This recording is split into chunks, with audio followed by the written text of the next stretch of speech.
大家好，我是略略。你知道世界上最大的飞机场吗？芝加哥奥黑尔国际机场占地面积31平方公里，那简直相当于4340个足球场啊！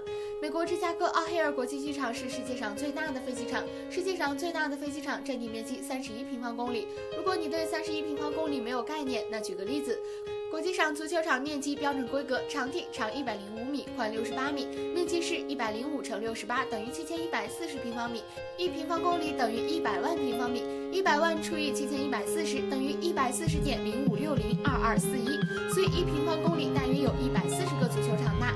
而世界上最大的飞机场，那相当于4340个足球场了。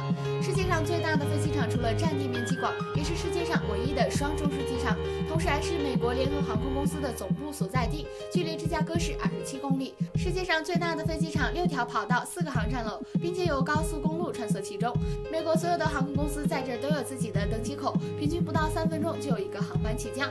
而世界上最大的飞机场自然吸引了众多航空公司，其中世界上最大的2家航空公司联合航空公司和美利坚航空公司都在奥黑尔机场建立了自己的中枢，年旅客登土量为7000到8000万人次。